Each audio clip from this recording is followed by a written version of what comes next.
David dihina miskin, diremehkan ibu mertuanya, bahkan ditinggalkan Dina karena dianggap tak punya masa depan. Namun beberapa bulan setelah perceraian, Dina dibuat membeku ketika melihat seluruh jajaran direksi perusahaan tempatnya bekerja berdiri memberi hormat kepada seorang pria yang baru turun dari mobil. Pria itu adalah David, mantan suami yang selama ini ternyata menyimpan rahasia besar tentang siapa dirinya sebenarnya. Selamat datang di channel ini. Jangan lupa subscribe dan like agar channel ini terus berkembang. Bagi teman-teman yang sudah subscribe, saya doakan semoga selalu diberikan kesehatan, dilancarkan rezekinya, dimudahkan segala urusannya, dan selalu diberikan kebahagiaan. Amin. Oh iya, kalian nonton dari kota mana? Tulis di kolom komentar, ya. Siapa tahu ternyata kita satu kota. Dan sekarang, langsung saja, simak selengkapnya kisah berikut ini. Pagi itu, Dina berdiri cukup lama di depan cermin besar kamar mereka. Gaun midi berwarna krem membungkus tubuhnya dengan anggun. Rambut hitam panjangnya tertata rapi dengan gelombang lembut di bagian bawah. Anting kecil berwarna emas menghiasi telinganya, sementara sebuah tas kulit berdesain minimalis sudah tergeletak di atas tempat tidur. Dina selalu menyukai penampilan yang modern dan modis. Baginya, cara seseorang berpakaian merupakan bagian dari bagaimana orang lain memandang dirinya. Ia menyemprotkan sedikit parfum ke pergelangan tangan, lalu menatap pantulan David melalui cermin.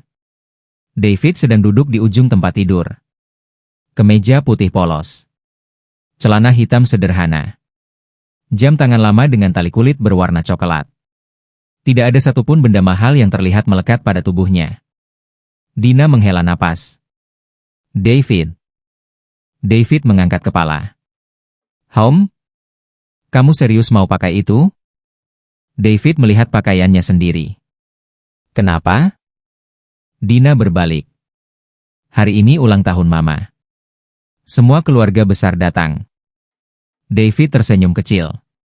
Bajuku bersih, kan? Bukan soal bersih. Terus? Dina ingin menjawab, tetapi urung. Sudah terlalu sering mereka memperdebatkan hal serupa.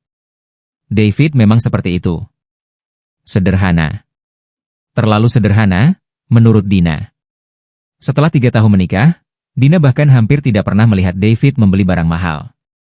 Ponselnya bukan keluaran terbaru. Mobil yang ia gunakan merupakan sedan tua berwarna hitam yang sudah beberapa kali masuk bengkel. Sepatunya hanya beberapa pasang, itu pun sebagian sudah ia miliki sejak sebelum menikah. Padahal Dina bukan perempuan yang meminta suaminya membelikan tas mahal setiap bulan. Ia hanya ingin David terlihat sedikit lebih berkelas. Terutama di depan keluarganya. Sudahlah, kata Dina sambil mengambil tasnya. Kita bisa terlambat.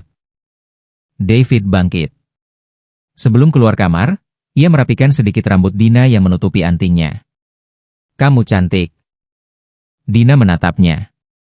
Ada masa ketika kalimat sederhana seperti itu cukup membuatnya tersenyum sepanjang hari. Sekarang, entah mengapa, rasanya berbeda.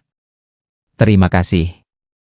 Mereka kemudian meninggalkan apartemen kecil yang telah mereka tempati sejak menikah. David mengunci pintu. Tidak ada seorang pun yang menyadari bahwa pagi itu, sebuah amplop hitam masih tersimpan di dalam laci meja kerja David. Di sudut kiri amplop itu terdapat sebuah logo perusahaan. Logo yang sebenarnya sudah sangat dikenal Dina. Namun, David sengaja tidak pernah menunjukkannya. Rumah keluarga Dina dipenuhi kendaraan mewah ketika mereka tiba. SUV berwarna putih. Sedan Eropa berwarna hitam. Beberapa kendaraan baru lainnya berjajar di halaman. David memarkir mobil lamanya di bagian paling belakang. Dina membuka pintu. Ia baru saja turun ketika suara seorang perempuan terdengar dari teras. Astaga, Dina. Dina berhenti. Ibunya, Ratna, berjalan mendekat. Usianya sudah memasuki akhir 50-an, tetapi penampilannya selalu terawat. Rambut pendek sebahunya dicat coklat gelap. Ia mengenakan blus satin hijau zamrud, celana bahan berpotongan modern, sepatu hak pendek, serta gelang emas yang berkilau setiap kali tangannya bergerak. Ratna memandang mobil David. Kemudian memandang David. Tatapannya langsung berubah. Kalian masih pakai mobil ini? Dina tersenyum kaku. Mama, baru juga datang. Ratna tidak peduli. Ia mengusap bagian kap mobil dengan ujung jarinya. David, ini mobil sudah berapa tahun? Lumayan lama, Ma. Masih kuat? David tersenyum. Masih. Ratna tertawa pendek. Bukan tawa yang ramah. Hebat juga. David memilih diam. Dina mengetahui arti senyum itu. David sedang menahan sesuatu. Mama, ayo masuk. Ratna menggandeng tangan Dina. Namun, sebelum berbalik, ia kembali menatap David dari kepala sampai kaki. Kamu tidak punya jas? Dina langsung merasa tengkuknya panas. Mama. Apa? Mama cuma tanya. David melihat ke mejanya. Saya rasa ini cukup, Ma. Ratna tersenyum tipis. Ya, kalau kamu merasa cukup. Kalimat sederhana itu terdengar lebih tajam daripada seharusnya. David tetap berjalan mengikuti mereka. Seperti biasa. Tidak melawan. Tidak membalas. Acara berlangsung cukup meriah. Sebagian besar keluarga Dina berasal dari kalangan profesional dan pengusaha. Percakapan di meja makan dipenuhi cerita mengenai pekerjaan, investasi, rumah baru, kendaraan, perjalanan ke luar negeri, dan rencana bisnis. David duduk di sebelah Dina. Ia lebih banyak mendengarkan. Seorang sepupu Dina bernama Randy baru saja bercerita mengenai mobil barunya ketika Ratna tiba-tiba menatap David. David sekarang kerja apa? Suasana di meja perlahan menjadi lebih tenang. Pertanyaan itu sebenarnya sudah berkali-kali Ratna tanyakan. David meletakkan sendok. Masih mengurus beberapa pekerjaan, Ma. Ratna tertawa kecil. Beberapa pekerjaan itu apa? David menatapnya. Investasi. Investasi? Iya. Investasi apa? David belum sempat menjawab ketika Ratna melanjutkan. Jangan bilang investasi saham 100.000 dari aplikasi. Beberapa orang tertawa. Tidak keras. Namun cukup jelas. Dina menundukkan wajah. David tersenyum tipis. Bukan, Ma. Ratna mengangguk. Oh. Ia mengambil gelasnya. Mama cuma khawatir sama Dina. Sekarang harga rumah mahal. Biaya hidup juga makin besar. Perempuan zaman sekarang harus punya keamanan finansial. Dina akhirnya bicara. Ma, kita sedang makan. Mama ngomong karena sayang. Ratna menatap putrinya. Kamu lihat Randy.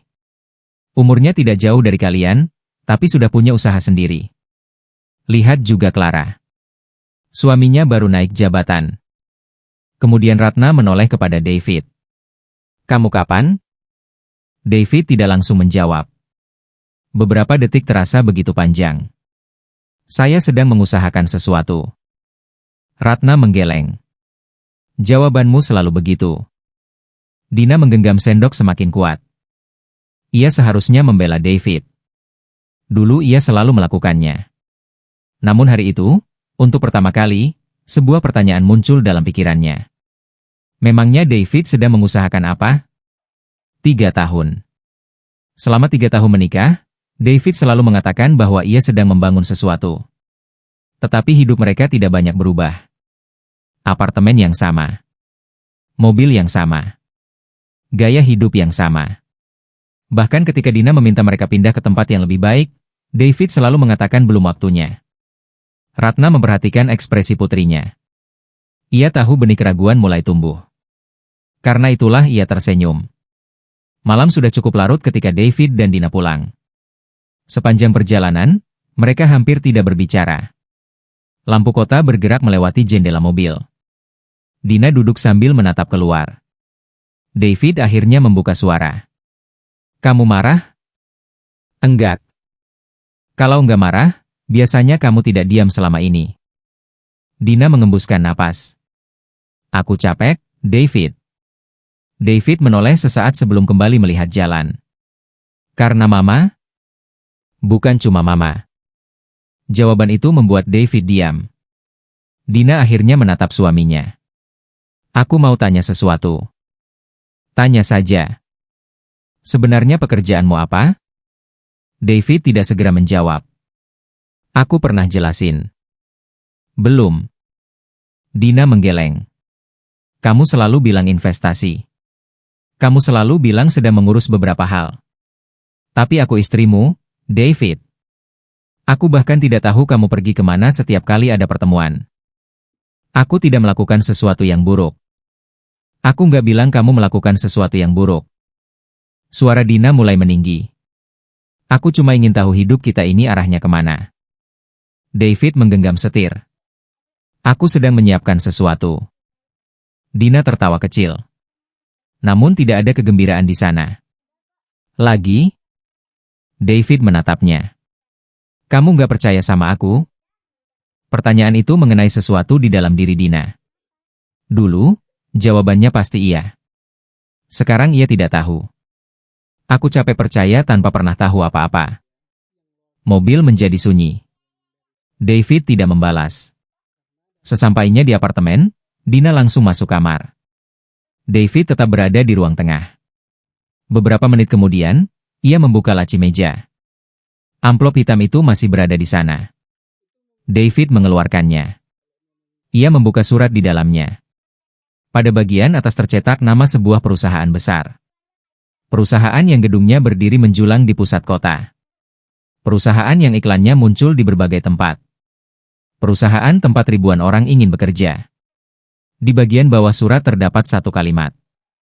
Rapat Dewan Direksi dan pemegang saham utama.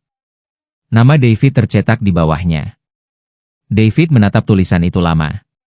Kemudian ia memasukkan surat tersebut kembali. Belum waktunya, bisiknya. Ia menutup laci. 2 bulan berikutnya membawa perubahan besar bagi Dina. Setelah melewati proses seleksi panjang, ia diterima bekerja sebagai supervisor komunikasi korporat di sebuah perusahaan ternama. Asteria Group. Hari pertama bekerja membuat Dina merasa seperti memasuki kehidupan baru. Gedung tinggi dengan dinding kaca. Lobi luas berlapis marmer. Pegawai berpakaian rapi. Perempuan-perempuan dengan blazer modern, celana formal berpotongan elegan, sepatu yang serasi, dan laptop tipis berjalan cepat dari satu ruangan ke ruangan lain. Dina merasa cocok di sana. Ia juga mulai berubah. Penampilannya semakin matang. Blazer berwarna netral memenuhi lemari. Tas kerjanya berganti. Rambutnya selalu tertata. Lingkaran pertemanannya pun berubah. Sepulang bekerja, topik yang ia bawa ke rumah tidak lagi sederhana. Promosi. Jabatan. Target. Bonus. Apartemen. Investasi. Karir.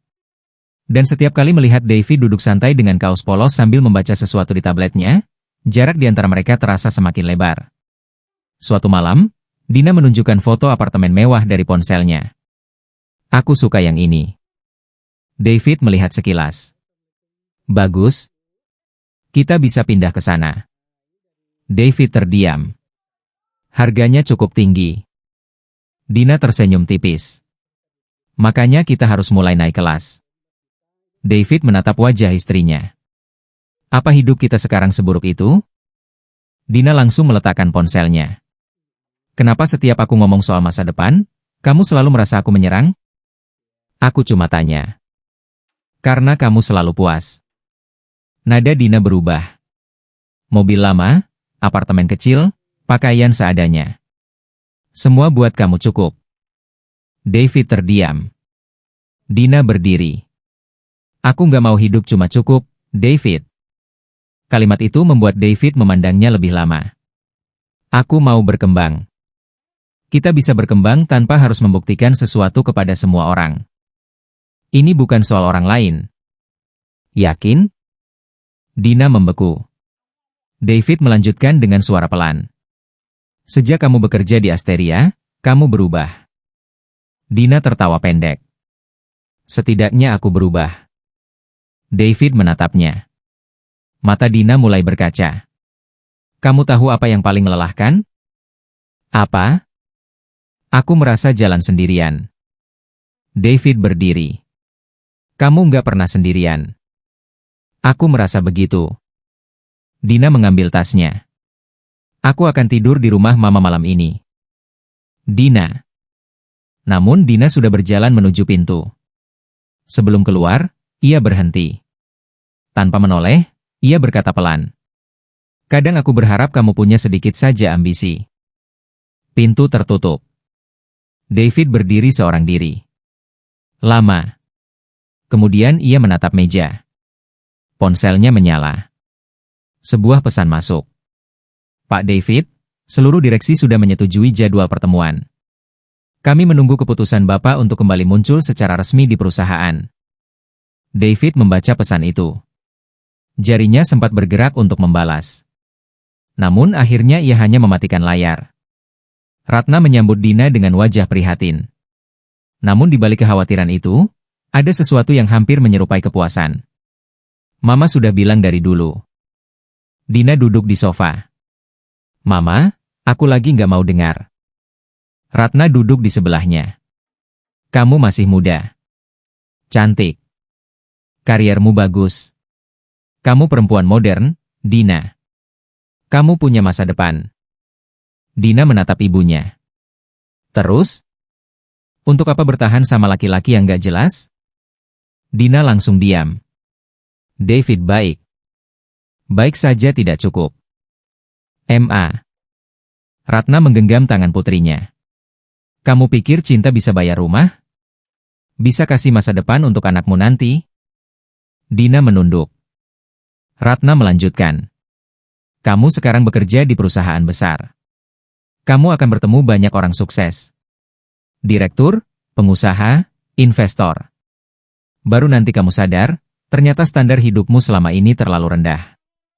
Kata-kata itu menetap di kepala Dina. Hari demi hari. Minggu demi minggu. Sampai suatu malam, Dina pulang ke apartemen. David sedang memasak makan malam. Aroma sup memenuhi ruangan. David menoleh. Kamu pulang. Dina tidak menjawab. Ia meletakkan sebuah map di atas meja. David melihat map itu. Wajahnya berubah. Apa ini? Dina menarik napas dalam. Aku ingin kita berpisah. Tangan David perlahan turun. Ruangan itu mendadak terasa terlalu sunyi. Karena aku miskin? Dina menelan ludah. Aku nggak bilang begitu. Tapi itu alasannya? David, jangan buat ini semakin sulit. David tertawa kecil. Pahit. Selama 3 tahun, aku pikir kita menikah karena kamu tahu siapa aku. Aku bahkan nggak tahu siapa kamu. Dina akhirnya menangis. Itu masalahnya. David terdiam. Aku nggak tahu pekerjaanmu. Aku nggak tahu rencanamu. Aku nggak tahu apa yang sebenarnya kamu lakukan. Setiap aku tanya masa depan, kamu cuma bilang percaya sama kamu. Dina mengusap air matanya. Aku sudah capek percaya pada sesuatu yang nggak bisa aku lihat. David menatap perempuan yang pernah ia janjikan akan ia cintai seumur hidup. Ada banyak hal yang ingin ia katakan. Tentang keluarganya. Tentang perusahaan. Tentang saham.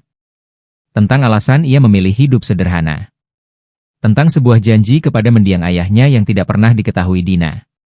Namun David tidak mengatakan apapun. Sebab tiba-tiba ia menyadari sesuatu. Kalau ia mengungkap semuanya malam itu, Dina mungkin akan bertahan. Tetapi David tidak akan pernah tahu apakah Dina bertahan karena mencintainya, atau karena mengetahui apa yang ia miliki. David mengambil map tersebut. Tangannya gemetar tipis. Kamu yakin? Dina menutup mata. Air mata jatuh. Iya. David mengangguk. Tidak ada teriakan. Tidak ada piring pecah. Tidak ada permohonan. David hanya mengambil pena. Sebelum menandatangani dokumen itu, ia menatap Dina sekali lagi. Semoga keputusan ini membuat kamu menemukan kehidupan yang kamu cari. Dina menggigit bibir. David menandatangani kertas tersebut. Selesai. Malam itu, sesuatu yang telah mereka bangun selama bertahun-tahun berakhir hanya dengan beberapa goresan tinta. 3 bulan kemudian. Dina berdiri di depan cermin lift Asteria Group. Ia terlihat berbeda. Lebih dewasa. Lebih elegan. Blazer putih tulang menutupi blus hitam yang sederhana namun mahal. Celana panjang berpotongan modern membuat penampilannya terlihat profesional. Rambutnya terikat rendah dengan beberapa helai lembut membingkai wajah. Tidak ada lagi cincin di jari manisnya. Pintu lift terbuka. Dina keluar. Seorang rekan kerjanya, Maya, segera menghampiri. "Din, kamu sudah dengar?" "Dengar apa?" Hari Senin semua kepala divisi wajib hadir di aula utama. Dina mengernyit. "Kenapa?" Maya mendekatkan wajah. Katanya, pemilik utama Asteria akhirnya mau datang. Dina tertawa kecil. "Memangnya selama ini nggak pernah datang?" Katanya hampir nggak pernah kelihatan. "Siapa namanya?" Maya mengangkat bahu. "Enggak tahu. Orang-orang direksi saja jarang ngomong soal dia." Dina berjalan menuju mejanya. Namun Maya masih mengikutinya. Yang jelas katanya masih muda. Dina tersenyum. "Seberapa muda?" "Entahlah. 30-an mungkin." "Wah, misterius sekali." Maya tertawa. Katanya seluruh direktur utama bakal turun langsung menyambut. Dina tidak terlalu memikirkan cerita itu. Baginya, pemilik perusahaan hanyalah seseorang yang berada sangat jauh dari kehidupannya. Seseorang yang mungkin tidak akan pernah berbicara langsung dengannya. Dina duduk di meja kerjanya. Ia membuka laptop. Di saat yang sama, lebih dari 20 lantai di atas tempat Dina duduk, sebuah rapat kecil sedang berlangsung. Seorang direktur berdiri di dekat jendela. "Jadi, beliau sudah memastikan akan hadir?" Pria di sebelahnya mengangguk. "Sudah." "Setelah bertahun-tahun?" "Iya." Pak David akhirnya mau kembali. Tidak seorang pun di ruangan itu mengetahui bahwa beberapa lantai di bawah mereka, seorang perempuan bernama Dina sedang bekerja dengan tenang. Dan Dina sama sekali belum mengetahui bahwa hari ketika seluruh direksi berdiri menyambut pemilik perusahaan itu akan menjadi hari ketika seluruh masa lalunya kembali berdiri tepat di hadapannya. Senin pagi datang lebih cepat daripada yang Dina harapkan. Sejak pukul 6, apartemen kecil yang kini ia tempati seorang diri sudah dipenuhi suara pengering rambut dan aroma kopi. Dina berdiri di depan cermin dengan ekspresi serius, seolah hari itu bukan sekadar hari kerja biasa. Ia memilih setelan yang sudah dipersiapkannya sejak malam sebelumnya. Blazer berwarna abu muda dengan potongan modern. Blus satin berwarna putih. Celana panjang high waist berwarna senada. Sepasang sepatu hak berwarna hitam. Sebuah jam tangan tipis melingkar di pergelangan tangannya. Rambut hitam panjangnya ia tata dengan gaya slack low ponytail yang membuat wajahnya tampak lebih tegas. Riasannya tidak berlebihan, tetapi cukup sempurna untuk menonjolkan kesan profesional dan elegan. Dina menatap pantulan dirinya. Cantik. Modern. Percaya diri. Setidaknya seperti itulah perempuan di dalam cermin terlihat. Namun, ketika matanya turun ke tangan kiri, ekspresinya perlahan berubah. Jari manisnya kosong. Dina refleks menyentuh bagian itu. Selama 3 tahun, sebuah cincin sederhana pernah berada di sana. Bukan cincin berlian besar. Bukan pula cincin dari merek terkenal. David membelinya dari sebuah toko perhiasan kecil ketika mereka baru menikah. Saat itu Dina tertawa bahagia. Ia bahkan pernah mengatakan bahwa harga cincin tidak penting selama laki-laki yang memasangkannya adalah David. Entah sejak kapan kalimat sederhana itu kehilangan makna. Dina segera mengalihkan pandangan. "Sudah," gumamnya. Ia mengambil tas dan meninggalkan apartemen. Hari ini perusahaan akan kedatangan pemilik utama. Ia tidak ingin membawa masa lalu ke kantor. Gedung Asteria Group terlihat berbeda pagi itu. Petugas keamanan berdiri lebih banyak dari biasanya. Beberapa staf protokol mondar-mandir di lobi sambil membawa radio komunikasi. Dekorasi bunga segar menghiasi beberapa sudut. Karpet panjang terbentang dari pintu utama menuju aula.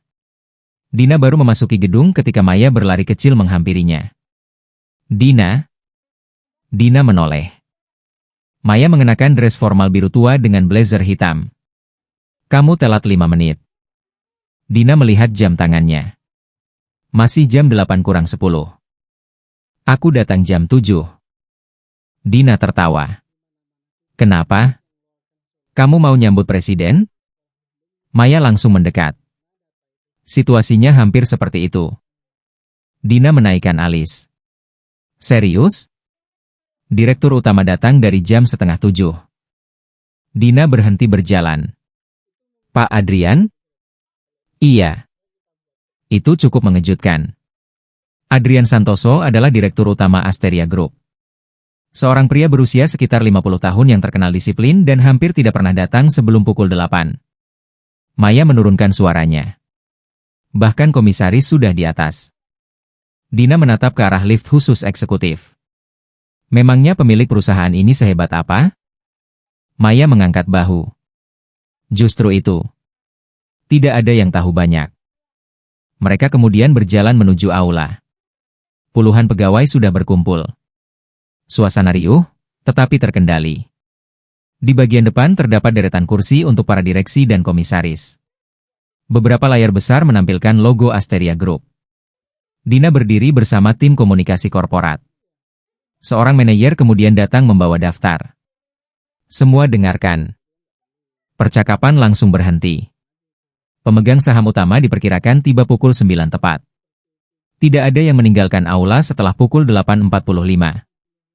Manajer itu kemudian menatap beberapa pegawai. Tim komunikasi, pastikan dokumentasi siap. Dina mengangguk. Baik, Bu. Dina. Iya? Kamu berdiri di dekat bagian depan. Kalau Pak Adrian membutuhkan materi atau dokumen, kamu yang serahkan. Dina sedikit terkejut. Saya? Iya. Baik.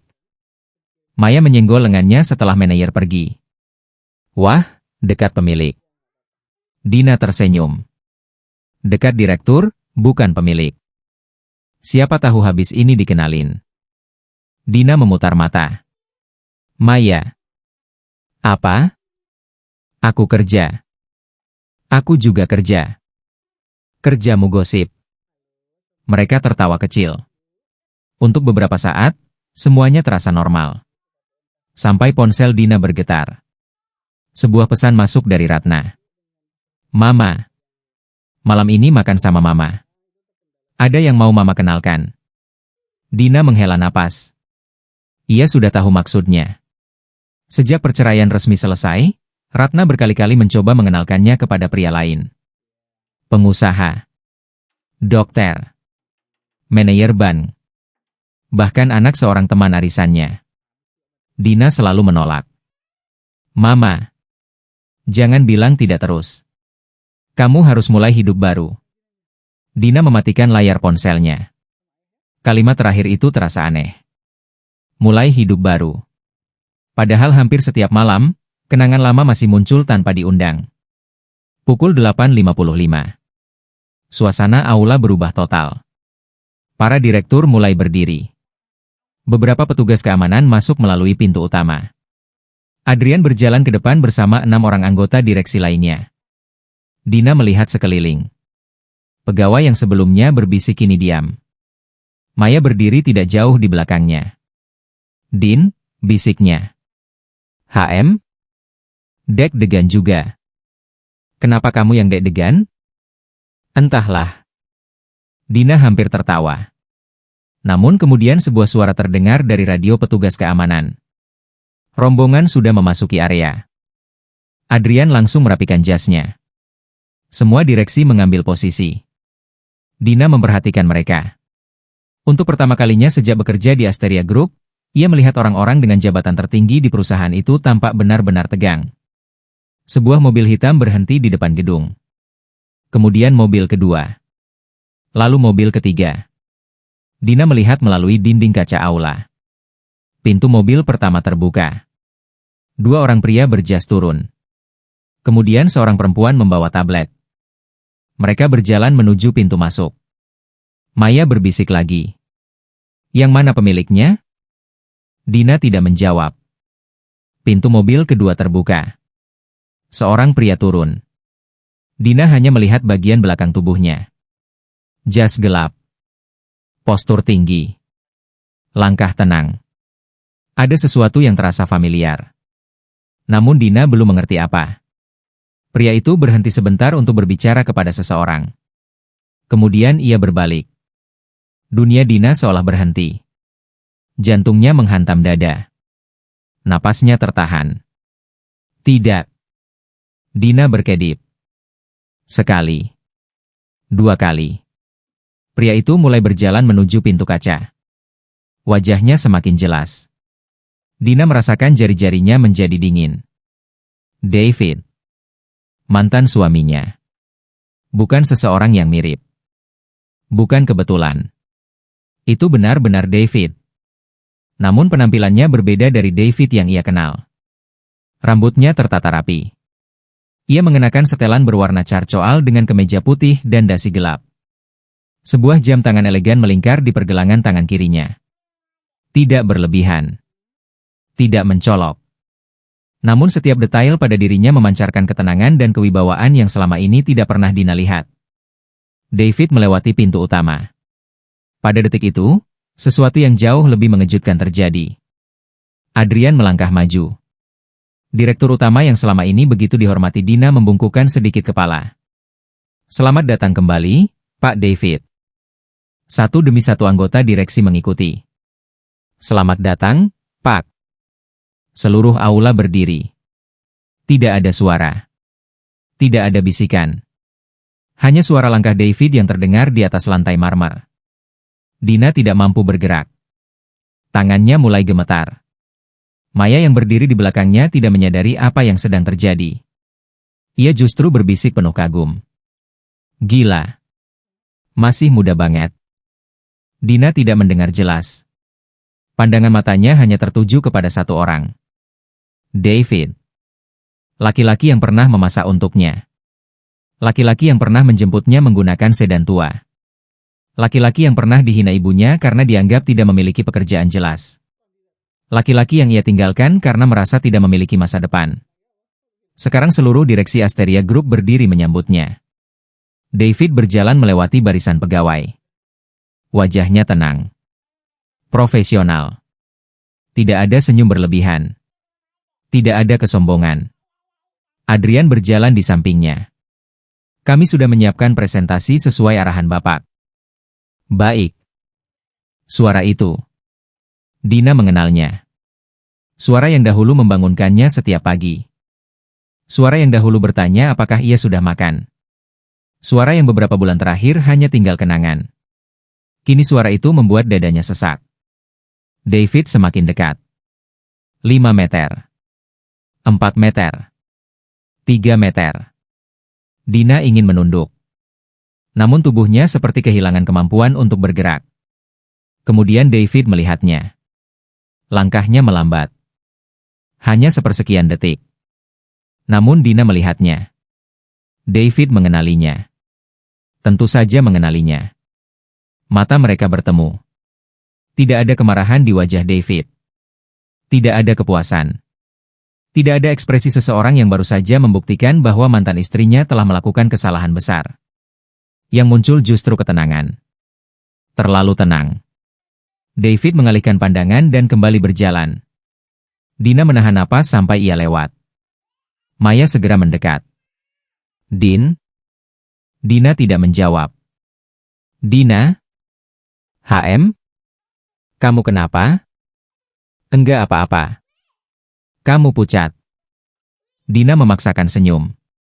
Kurang sarapan. Maya menatapnya curiga. Namun sebelum sempat bertanya lagi, manajer mereka memberi isyarat agar semua tetap tenang. David naik ke panggung. Adrian berdiri di podium. Selamat pagi. Selamat pagi, jawab seluruh pegawai. Adrian tersenyum. Hari ini merupakan hari penting bagi Asteria Group. Setelah cukup lama memilih bekerja dari balik layar, pemegang saham utama sekaligus salah satu sosok yang membangun transformasi perusahaan ini akhirnya berkenan hadir bersama kita. Dina menatap David. Setiap kata terasa seperti pukulan. Adrian melanjutkan. Sebagian karyawan mungkin belum pernah bertemu beliau secara langsung. Karena itu, izinkan saya memperkenalkan Bapak David Mahendra. Tepuk tangan memenuhi aula. Dina tidak ikut bertepuk tangan. Tangannya mati rasa. David menerima mikrofon. Terima kasih. Ruangan langsung hening. Saya tidak pandai membuat sambutan panjang. Beberapa orang tersenyum. Saya juga tidak datang untuk diperkenalkan sebagai seseorang yang harus ditakuti. Terdengar tawa kecil. David melanjutkan. Perusahaan ini besar karena orang-orang yang bekerja di dalamnya. Bukan karena satu nama. Dina hampir tidak percaya. Cara David berbicara sama sekali tidak berubah. Tenang. Tidak banyak kata. Namun orang-orang mendengarkannya. Beberapa tahun terakhir saya memilih tidak terlalu sering hadir secara terbuka karena saya ingin manajemen memiliki ruang untuk berkembang tanpa terlalu bergantung pada satu pemegang saham. David berhenti. Mulai bulan ini, saya akan lebih aktif terlibat dalam beberapa keputusan strategis. Tepuk tangan kembali terdengar. Maya membungkuk sedikit ke arah Dina. Kalau bosku kayak begitu, aku rela lembur. Biasanya Dina akan tertawa. Kali ini tidak. David menyerahkan mikrofon. Acara berlanjut. Namun Dina tidak lagi mendengar apapun. Pikirannya kembali pada malam ketika ia meminta cerai. Aku bahkan nggak tahu siapa kamu. Kalimat itu terngiang jelas. Sekarang Dina akhirnya tahu. Terlambat. Setelah acara penyambutan selesai, sebagian pegawai kembali ke meja masing-masing. Dina berjalan cepat menuju toilet perempuan. Ia mengunci salah satu bilik. Kemudian menutup mulut dengan tangan. Napasnya memburu. Air mata memenuhi matanya. Enggak mungkin. Ia mengulang kalimat itu beberapa kali. Namun kenyataan tidak berubah. David adalah pemilik utama Asteria Group. Dina mengeluarkan ponsel. Tangannya gemetar ketika mengetik nama David Mahendra di mesin pencari. Tidak banyak hasil. Beberapa artikel bisnis menyebut Mahendra Capital. Beberapa berita lama mencantumkan nama keluarga Mahendra. Namun hampir tidak ada foto David. Dina membuka artikel satu persatu. Salah satu artikel membahas akuisisi Asteria Group beberapa tahun sebelumnya. Pemegang saham pengendali disebut melalui sebuah perusahaan investasi. Mahendra Capital. Dina berhenti bernapas. Ia teringat sesuatu. Suatu malam beberapa tahun lalu, David pernah menerima telepon. Dina sedang menonton televisi ketika mendengar David berkata dari balkon. Pastikan akuisisinya selesai sebelum kuartal berikutnya. Saat itu Dina bertanya tentang apa. David hanya menjawab, urusan kerja. Ia menganggap David sedang membantu seseorang. Sekarang semuanya tersambung. Pertemuan malam. Panggilan telepon. Dokumen yang tidak pernah ia lihat. Perjalanan singkat ke Singapura yang disebut urusan investasi. Semua yang dulu dianggap tidak jelas ternyata berada di dunia yang bahkan tidak pernah ia bayangkan. Pintu toilet terbuka. Dina? Suara Maya. Dina buru-buru menghapus air mata. Dina, kamu di dalam? Iya. Kamu sakit? Sebentar. Dina keluar. Maya langsung menatapnya. Kamu habis nangis? Enggak. Matamu merah. Dina mencuci wajah. Maya bersandar di meja wastafel. Jangan bohong. Dina diam. Ini soal mantanmu? Pertanyaan itu membuat Dina berhenti. Maya tidak tahu apa-apa. Ia hanya tahu Dina baru bercerai. Kenapa kamu bilang begitu? Karena beberapa minggu terakhir kalau kamu mendadak murung, biasanya setelah ngomongin dia. Dina melihat pantulan dirinya di cermin. Kemudian berkata sangat pelan. Orang yang tadi datang itu David. Maya mengernyit. David siapa? Dina menatapnya. Mantan suamiku. Maya tidak bergerak. Hah? Pak David. Maya menatap pintu toilet. Kemudian menatap Dina lagi. Yang pemilik perusahaan? Dina mengangguk. Maya membuka mulut. Namun tidak ada suara keluar selama beberapa detik. Dina. Jangan. Serius? Iya. Suamimu yang dulu kamu ceritakan itu? Dina menutup mata. Iya. Maya perlahan meletakkan tangannya di meja. Yang katanya cuma ngurus investasi? Dina tertawa kecil. Air mata jatuh lagi. Ternyata investasinya perusahaan tempat kita kerja. Maya tidak tertawa. Ia justru memeluk Dina. Untuk beberapa detik, pertahanan Dina runtuh. Ia menangis. Bukan karena David kaya. Bukan semata karena ia baru tahu mantan suaminya memiliki perusahaan besar. Ia menangis karena tiba-tiba seluruh kenangan buruk kembali hadir. Setiap kali ibunya menghina David. Setiap kali ia diam. Setiap kali David memilih tersenyum. Setiap kali ia sendiri mulai ikut meragukannya. Dan yang paling menyakitkan adalah satu kenyataan. David sebenarnya bisa menghentikan semua penghinaan itu kapan saja. Ia cukup menunjukkan rekening. Menunjukkan perusahaan. Menunjukkan siapa dirinya. Namun David tidak pernah melakukannya. Mengapa? Siang itu, Dina hampir tidak mampu berkonsentrasi. Ia sedang memeriksa materi publikasi ketika manajernya mendatangi meja. Dina. Dina langsung berdiri. Iya, Bu. Bawa laporan media kuartal terakhir ke ruang direksi. Darah Dina serasa berhenti mengalir. Sekarang? Iya. Bisa Maya saja? Manajernya mengernyit. Kenapa? Dina langsung menggeleng. Tidak. Tidak apa-apa. Pak Adrian meminta orang dari komunikasi korporat yang memahami laporan. Kamu yang menyusunnya, kan? Iya. Berarti kamu yang masuk. Dina mengambil tablet dan beberapa dokumen. Jarinya kembali dingin. Lift menuju lantai eksekutif terasa bergerak terlalu cepat.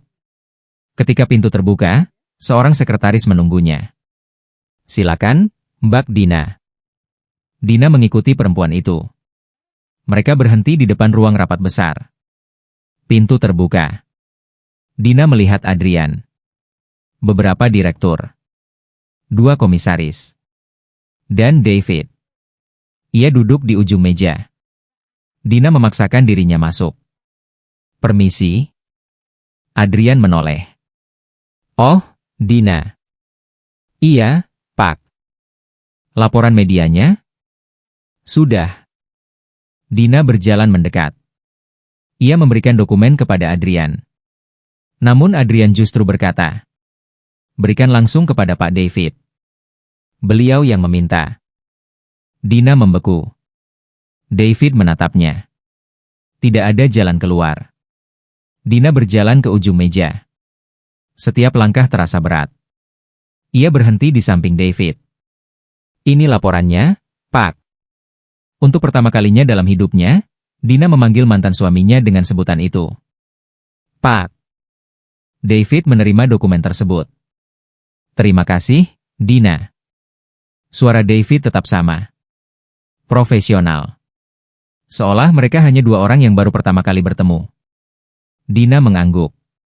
Sama-sama, Pak. Ia berbalik. Namun David berkata, sebentar. Langkah Dina berhenti. Seluruh direksi menoleh. David membuka satu halaman laporan. Angka engagement di kuartal ketiga ini kamu yang analisis? Dina menelan ludah. Iya, Pak. Kenapa rekomendasinya fokus ke peningkatan reach, bukan retention? Pertanyaan itu benar-benar pertanyaan kerja. Dina membutuhkan 2 detik untuk mengembalikan pikirannya. Karena berdasarkan data 3 bulan terakhir, pertumbuhan audiens baru lebih tinggi dibandingkan interaksi berulang. Tim kami menilai perusahaan masih perlu memperluas awareness sebelum memperkuat program retention. David menatap laporan. Menurutmu itu keputusan terbaik? Dina mulai sedikit tenang. Untuk jangka pendek, iya. Kalau jangka panjang, kita harus mengubah strategi. David mengangkat kepala. Bagaimana? Dina menjelaskan. Semakin lama ia berbicara, ketegangan perlahan berkurang. Ia kembali menjadi dirinya sendiri. Profesional. Cerdas. Mampu mempertahankan analisisnya. Ketika selesai, David mengangguk. Baik. Ia menutup laporan. Masukkan analisis itu dalam revisi. Baik, Pak. Dina hendak pergi. Namun Adrian tersenyum. Pak David jarang sekali langsung bertanya seperti itu kepada staf. Dina tidak tahu harus menjawab apa. David hanya berkata, "Analisisnya bagus." Kalimat sederhana. Namun dada Dina terasa semakin sesak. Dahulu ia pernah mengatakan kepada David bahwa ia ingin bekerja di perusahaan besar agar seseorang akhirnya menghargai kemampuannya. David menjawab saat itu, "Kamu memang mampu. Bahkan tanpa perusahaan besar sekalipun." Dina dulu menganggap kalimat itu sekadar dukungan seorang suami. Sekarang laki-laki yang sama sedang menilai pekerjaannya sebagai pemilik perusahaan. Dan tetap mengatakan hal yang sama. Dina meninggalkan ruang rapat. Begitu pintu tertutup, ia bersandar sebentar pada dinding.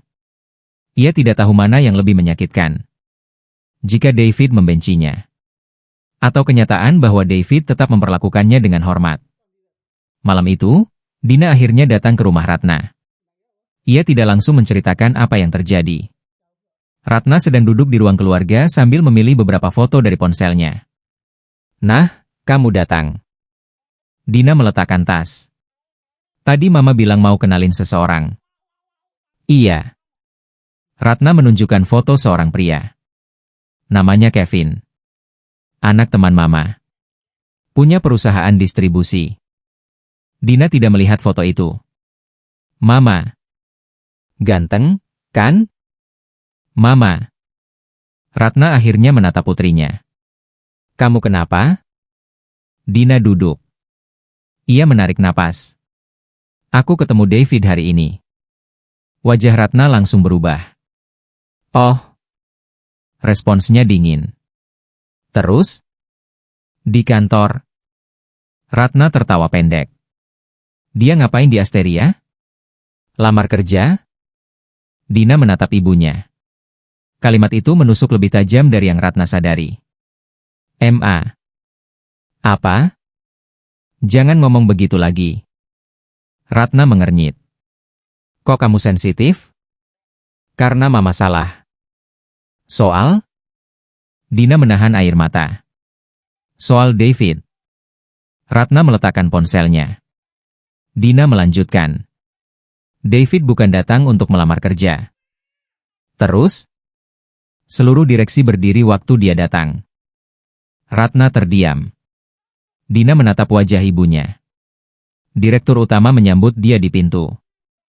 Ratna mulai terlihat bingung. "Maksud kamu apa?" Dina menarik napas panjang. "David adalah pemegang saham utama Asteria Group." Sunyi. Ratna tidak bergerak. Wajahnya perlahan kehilangan warna. "Apa?" "Perusahaan tempat aku kerja." Ratna tertawa kecil.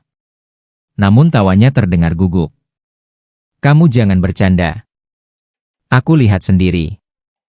"David?" "Iya." "David mantan suamimu?" Dina menatap ibunya tajam. "Berapa David yang Mama kenal?" Ratna terdiam lagi. Beberapa detik kemudian, ia berdiri.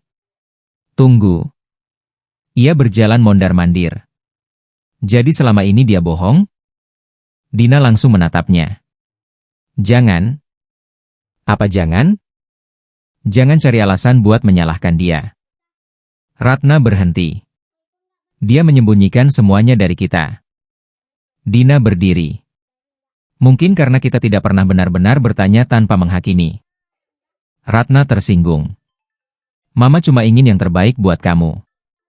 Dengan menghina suamiku setiap kali dia datang?" Ratna terdiam. Dina merasakan emosinya pecah.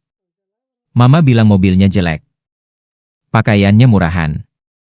Pekerjaannya nggak jelas. Mama bilang aku pantas dapat laki-laki lebih baik." "Dina." "Aku dengar semuanya." Air mata jatuh dari mata Dina. "Dan yang paling parah, aku akhirnya percaya." Ratna tidak menjawab. Dina mengusap pipinya. "Aku meninggalkan dia, MA."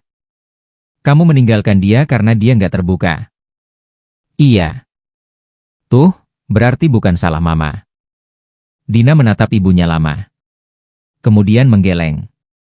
"Aku nggak bilang semuanya salah Mama." Ratna diam. "Aku yang memutuskan."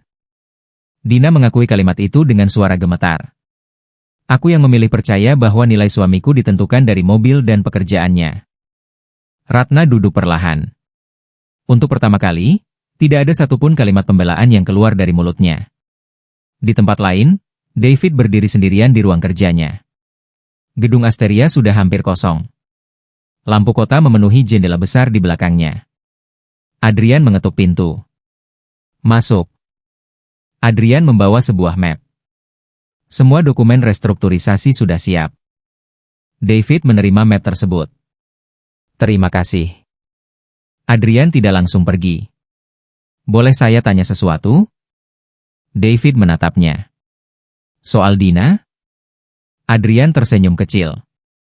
Bapak sudah tahu. Wajahmu terlalu gampang dibaca. Adrian duduk. Dia mantan istri Bapak, kan? David tidak menjawab segera. Kemudian mengangguk. Iya. Dia tahu posisi Bapak baru hari ini? Iya. Adrian terlihat heran. 3 tahun menikah? David berjalan menuju jendela. 3 tahun. Kenapa? Pertanyaan sederhana itu membuat David diam cukup lama. Di luar, lampu kendaraan bergerak seperti garis-garis kecil di antara gedung. Ayah saya pernah mengatakan sesuatu sebelum meninggal. Adrian menunggu. David melanjutkan. Kalau saya ingin tahu siapa yang benar-benar mencintai saya, jangan pernah mulai hubungan dengan memperkenalkan rekening saya. Adrian tersenyum tipis. Terdengar seperti Pak Mahendra. David ikut tersenyum. Keras kepala. Seperti anaknya. David tertawa kecil. Namun ekspresi itu segera menghilang. Aku sebenarnya berniat mengatakan semuanya kepada Dina. Kapan? Setelah restrukturisasi selesai. Adrian melihat map di meja. Yang selesai 3 bulan lalu? David mengangguk. Tapi 3 hari sebelum aku berniat bicara, dia memberikan surat cerai. Adrian tidak tahu harus berkata apa. David memandang kota. Aku bisa saja menghentikannya. Dengan mengatakan siapa Bapak sebenarnya. Iya. Kenapa tidak? David menarik napas. Karena waktu itu aku mendengar satu kalimat dari dia. Apa?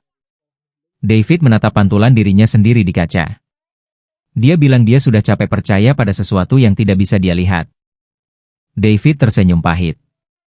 Kalau malam itu aku menunjukkan perusahaan ini, lalu dia memilih bertahan, seumur hidup aku akan bertanya apakah dia bertahan karena aku atau karena Asteria.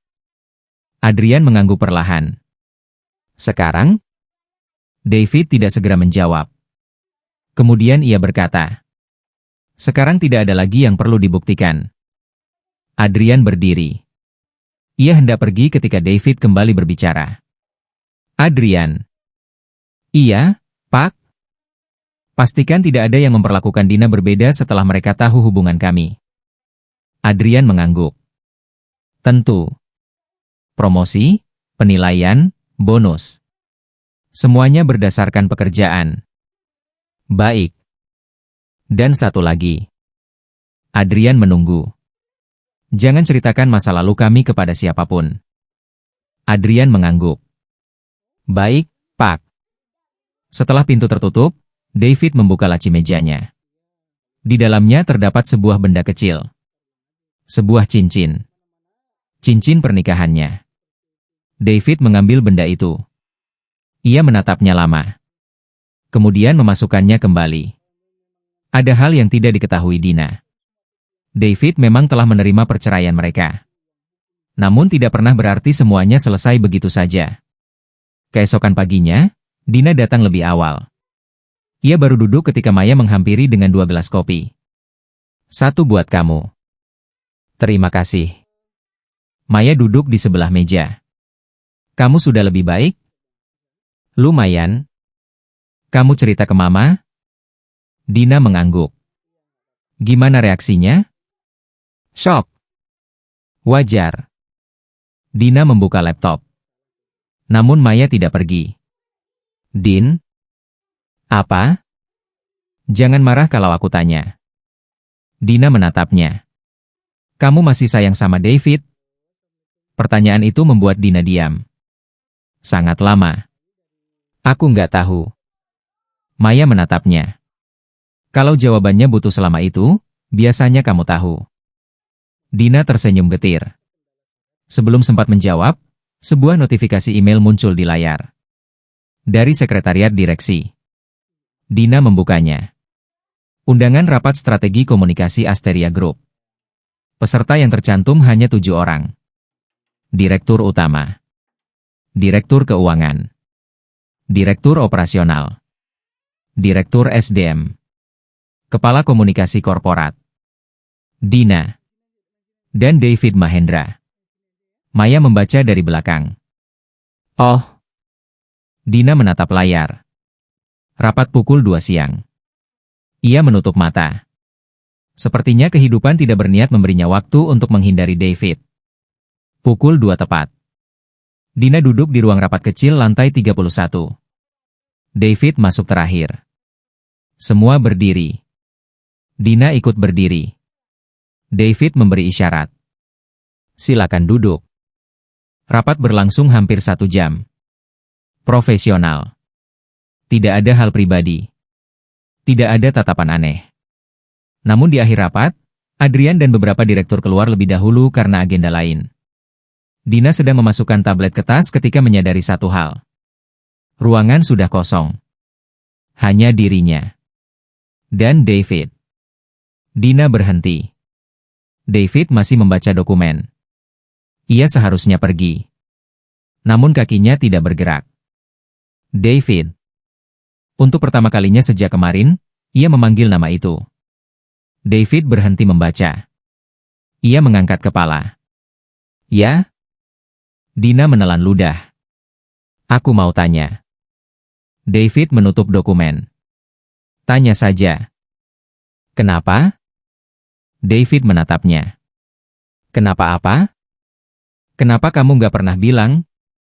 David bersandar. Dina. Aku cuma ingin tahu. Sekarang tidak akan mengubah apapun. Aku tahu. Suara Dina mulai gemetar. Tapi aku perlu tahu. David memandangnya cukup lama. Kalau aku bilang waktu kita masih menikah, apa yang akan berubah? Dina terdiam. Kamu akan membelaku di depan Mama? Dina tidak menjawab. Kamu akan tetap memilih pergi? Dina membuka mulut. Namun tidak ada suara keluar. David mengangguk kecil. Itulah masalahnya. Dina menahan air mata. Aku bukan pergi karena uang. Aku tahu. Jawaban David membuat Dina terkejut. Kamu tahu? Iya. Aku pergi karena kamu menutup semuanya dariku. Aku juga tahu. Dina mendekat 1 langkah. Terus kenapa kamu diam? David menatapnya. Untuk pertama kalinya, ketenangan di wajahnya retak sedikit. Karena aku takut. Dina tidak menyangka jawaban itu. Takut? David mengangguk.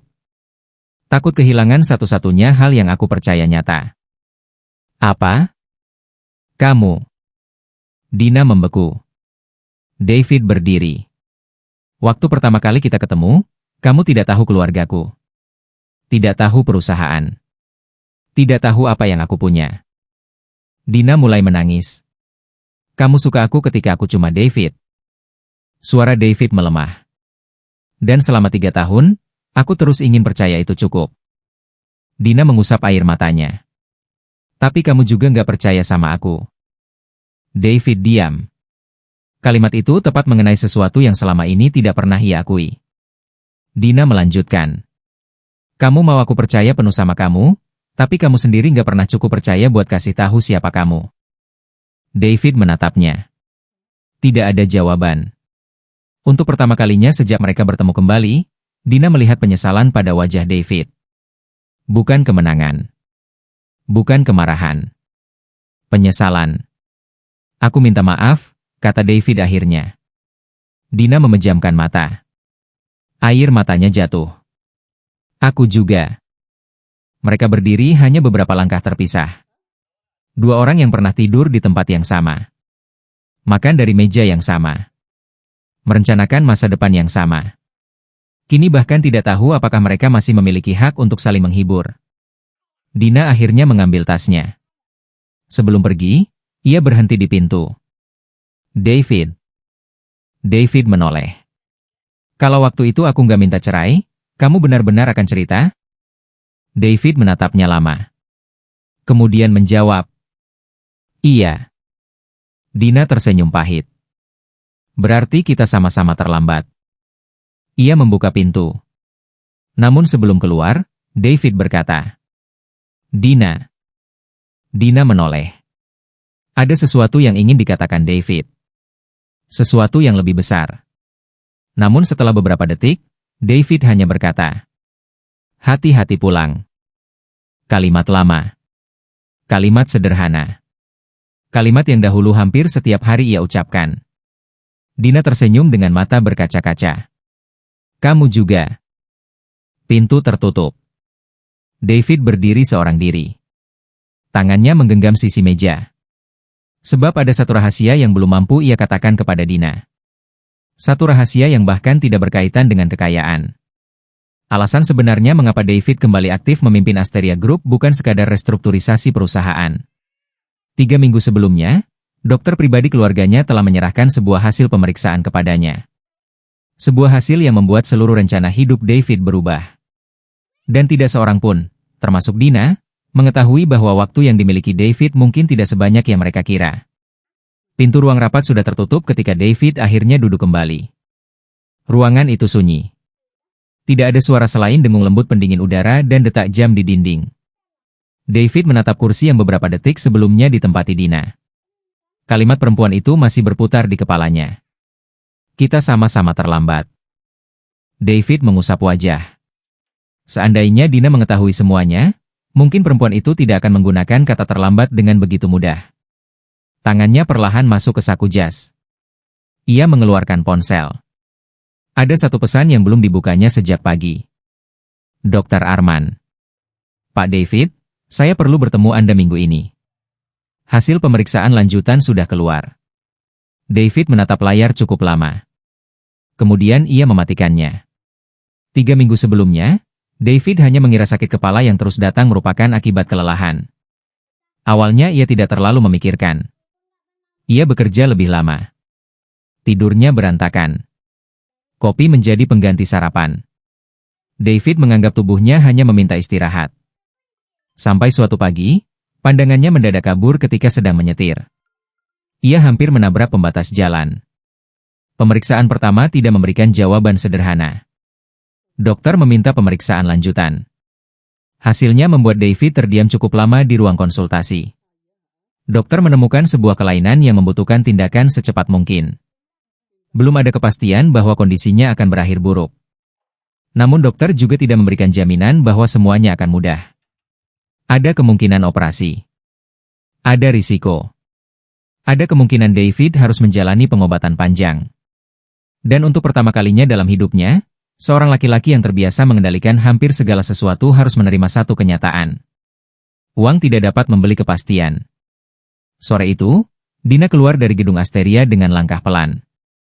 Hujan baru saja turun. Trotoar basah memantulkan cahaya lampu kendaraan. Dina berdiri di bawah kanopi sambil menunggu mobil pesanannya. Penampilannya masih rapi. Blazer hitam modern yang ia kenakan sejak pagi masih sempurna, begitu pula celana formal berpotongan lebar dan sepatu hak berwarna nude. Namun wajahnya berbeda. Matanya sembab. Riasan di bawah mata mulai sedikit memudar. Untuk pertama kalinya, Dina tidak peduli. Ia membuka ponselnya. Ada 6 panggilan tidak terjawab dari Ratna. Dina mengabaikannya. Ia justru membuka galeri. Tanpa sadar, jarinya berhenti pada sebuah foto lama. David sedang berdiri di dapur. Kaos abu-abu. Celemek hitam. Wajah berantakan karena tepung. Dina tersenyum di belakang kamera. Foto itu diambil ketika ulang tahunnya 2 tahun sebelumnya. David mencoba membuat kue sendiri. Hasilnya buruk. Sangat buruk. Namun malam itu mereka tertawa sampai hampir tengah malam. Dina menatap foto tersebut. Di sana, tidak ada perusahaan. Tidak ada direksi. Tidak ada mobil mewah. Tidak ada status. Hanya David. Dan dirinya. Dina menutup mata. Apa sebenarnya yang kita rusak? Suara klakson membuatnya tersadar. Mobil pesanannya sudah datang. Ratna sedang menunggu ketika Dina tiba di rumah. Begitu pintu terbuka, perempuan itu langsung berdiri. Kamu dari mana saja? Kantor. Mama telepon dari tadi. Aku rapat. Ratna mengikuti Dina menuju ruang keluarga. Kamu ketemu David lagi? Dina berhenti. Kemudian berbalik. Mama bisa nggak jangan bahas David terus? Ratna mengerutkan kening. Mama cuma tanya. Aku capek. Dina meletakkan tas di sofa. Ratna memperhatikan wajah putrinya. Kamu nangis? Dina diam. Ratna mendekat. Dia ngomong apa? Enggak ada. Dia marah? Enggak. Dia mengancam pekerjaanmu? Dina menatap ibunya tajam. David bukan orang seperti itu. Ratna langsung terdiam. Nada suara Dina membuatnya sadar bahwa sesuatu telah berubah. Dina duduk. Mama tahu apa yang paling bikin aku sakit? Ratna tidak menjawab. Dia nggak balas apapun. Ratna memandang putrinya. Dia tetap baik. Suara Dina mulai bergetar. Dia bahkan minta supaya pekerjaanku dinilai profesional. Ratna duduk di sebelahnya. Dina tertawa getir. Kalau dia marah, mungkin aku bisa marah balik. Air matanya mulai jatuh. Kalau dia mempermalukanku, mungkin aku bisa bilang dia jahat. Dina menatap ibunya. Tapi dia nggak melakukan apa-apa. Ratna menggenggam tangan putrinya. Kamu masih sayang? Dina menunduk. Pertanyaan itu sekarang tidak lagi sulit dijawab. Iya. Ratna menarik napas. Dina segera melanjutkan. Tapi itu bukan berarti aku mau kembali hanya karena sekarang aku tahu dia kaya. Mama nggak bilang begitu. Dulu Mama akan bilang begitu. Ratna terdiam. Dina menatap ibunya. Mama pasti sekarang berpikir kita harus mendapatkan David kembali. Ratna tidak menjawab. Diamnya sudah cukup. Dina tersenyum pahit. Nah, Dina, Mama cuma ingin kamu bahagia. Aku pernah bahagia. Kalimat itu membuat Ratna menunduk. Waktu aku tinggal di apartemen kecil sama David, aku bahagia. Dina menangis. Aku yang berhenti melihatnya. Ratna menarik napas panjang. Untuk pertama kalinya sejak perceraian itu, ia tidak berusaha membela diri. Mungkin Mama juga salah. Dina menatapnya. Ratna menelan ludah. Mama terlalu takut kamu hidup susah. Ia menunduk. Dulu papa kamu meninggalkan banyak utang. Mama pernah hidup dari satu tagihan ke tagihan berikutnya.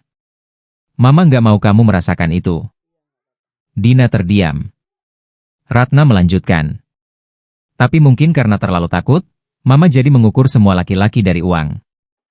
Ini pertama kalinya Ratna mengakui sesuatu seperti itu. Dina tidak langsung memaafkan. Namun kemarahannya sedikit mereda. David nggak pantas menerima semua ucapan Mama. Ratna mengangguk pelan. Mama tahu. Keesokan harinya, David tidak datang ke kantor. Lalu hari berikutnya. Hari ketiga pun sama. Dina mulai menyadari sesuatu. Biasanya, sejak kemunculannya kembali, David selalu hadir dalam beberapa rapat strategis. Kini jadwalnya mendadak kosong. Maya menghampiri meja Dina. Pak David sakit? Dina menoleh. Kenapa? Katanya rapat direksi pagi ini dibatalkan.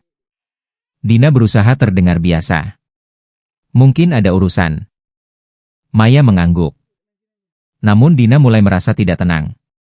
Sore harinya, ia bertemu Adrian di depan lift. Pak Adrian. Adrian berhenti. Iya, Dina. Dina ragu. Pak David sedang keluar kota? Adrian menatapnya beberapa detik. Saya tidak tahu apakah saya boleh menjawab. Jawaban itu justru membuat Dina semakin cemas.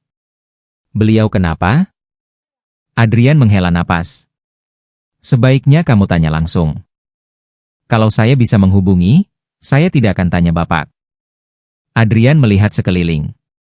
Koridor sedang kosong. Ada pemeriksaan kesehatan. Wajah Dina berubah. Pemeriksaan apa? Saya tidak tahu detailnya. Serius? Adrian mengangguk.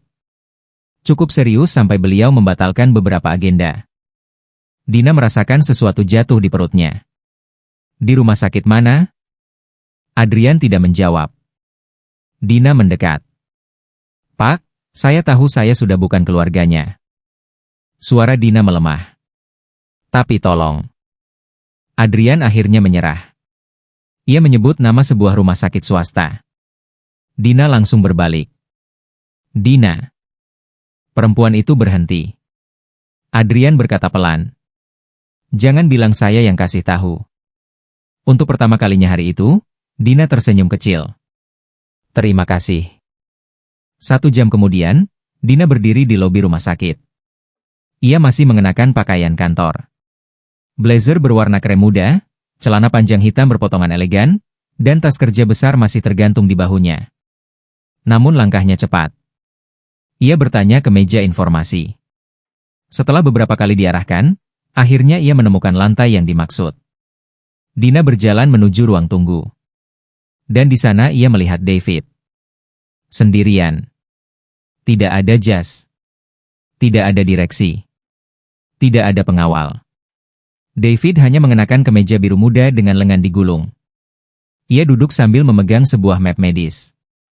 Dina berhenti beberapa meter darinya. David mengangkat kepala. Wajahnya jelas terkejut. Dina? Dina berjalan mendekat. Kamu sakit? David berdiri. Kamu tahu dari mana? Jawab dulu. Enggak ada apa-apa. Dina menatapnya tajam. Jangan bohong lagi. David terdiam. Kalimat itu menyakitkan. Namun Dina tidak menariknya kembali. Aku pernah kehilangan rumah tanggaku karena kamu selalu bilang gak ada apa-apa. Matanya mulai berkaca. Sekarang aku gak mau dengar kalimat itu lagi. David menunduk. Dina melihat map di tangannya. Apa hasilnya? Dina. Apa hasilnya? David menarik napas panjang. Mereka menemukan masa kecil. Dina membeku. Di mana? Di kepala. Wajah Dina langsung pucat. Apa? Belum tentu ganas. Dina menatapnya tanpa berkedip. Belum tentu? Dokter masih melakukan evaluasi. Kamu tahu sejak kapan? 3 minggu. Dina menahan napas. 3 minggu? David mengangguk. Kamu ketemu aku di kantor sambil tahu ini? Iya. Dina mundur 1 langkah. Air matanya langsung turun. Kamu gila? David menatapnya. Kamu pikir semua harus kamu tanggung sendirian? Dina, kita sudah bercerai. Kalimat itu membuat Dina diam. David langsung terlihat menyesal telah mengucapkannya. Namun kenyataan tetap kenyataan.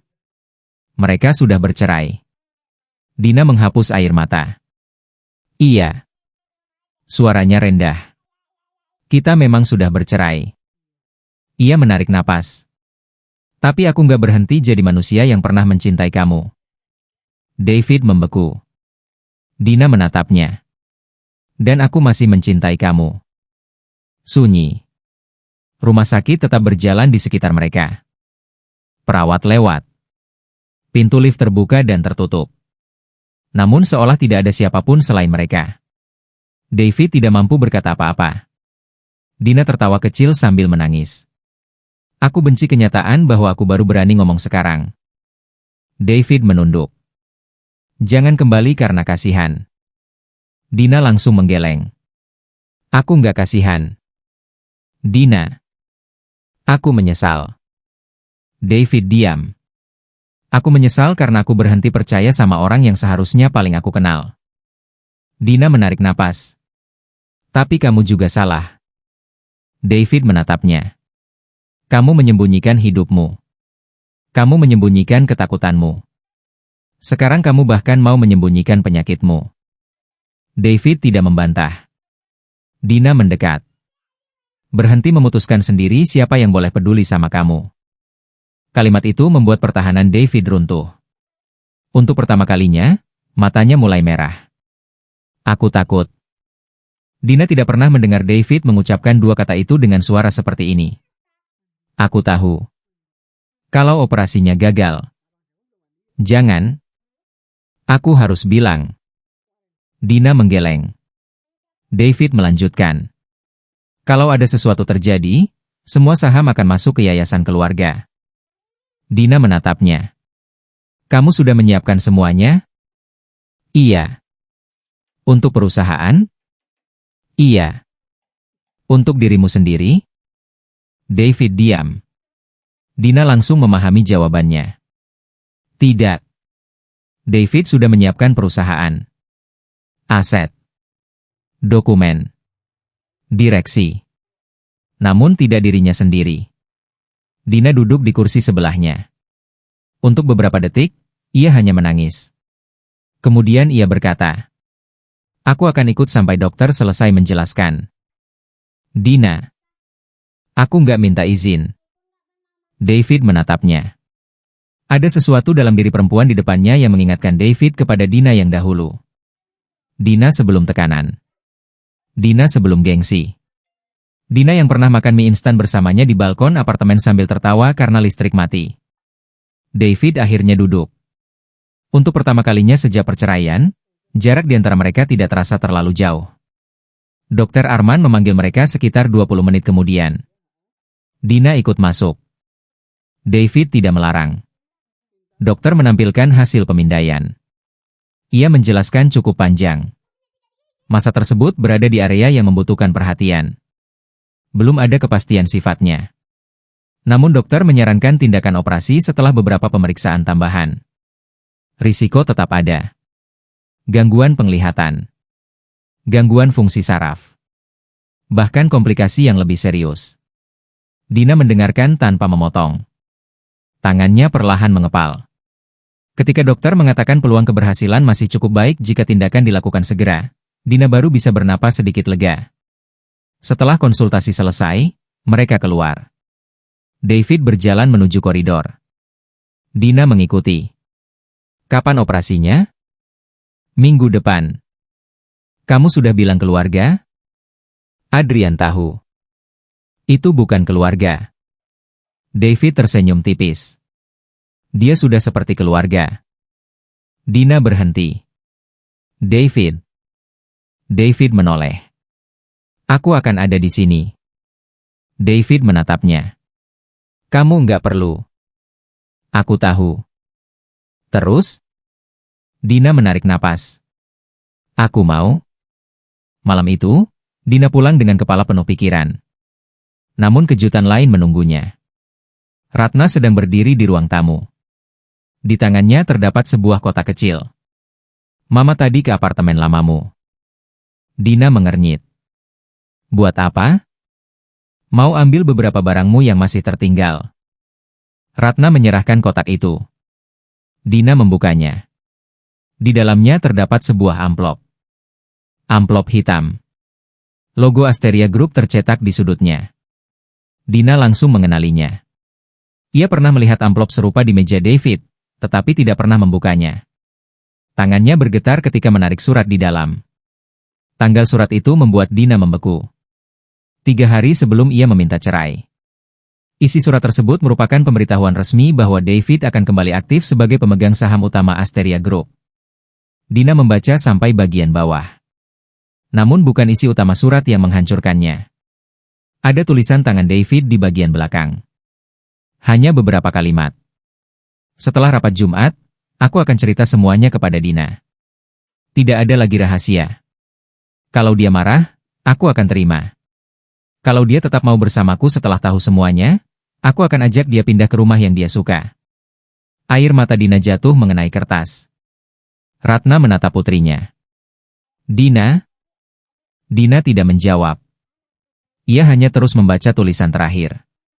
Dan mungkin tahun depan, kalau dia masih mau, kita mulai bicara soal punya anak. Dina menutup mulut. Tangisnya pecah. 3 hari. Hanya 3 hari. Jika ia menunggu 3 hari lagi, mungkin hidup mereka akan berbeda. Namun kemudian Dina teringat percakapannya dengan David. Keduanya memang salah. David terlalu takut membuka diri. Dina terlalu cepat berhenti percaya. Ratna duduk di samping putrinya. Dina menyerahkan surat itu. Ratna membacanya. Wajah perempuan itu perlahan berubah. Untuk pertama kalinya, Ratna menangis karena David. Bukan karena mengetahui kekayaannya. Namun karena memahami seberapa jauh laki-laki itu sebenarnya telah merencanakan kehidupan bersama putrinya. Mama benar-benar salah, bisiknya. Dina menutup mata. Sekarang bukan waktunya cari siapa yang salah. Ratna menatapnya. Dina berdiri. Ada sesuatu yang lebih penting. Apa? Dina menghapus air mata. David akan operasi minggu depan. Ratna membeku. 7 hari kemudian. Pukul 6 pagi.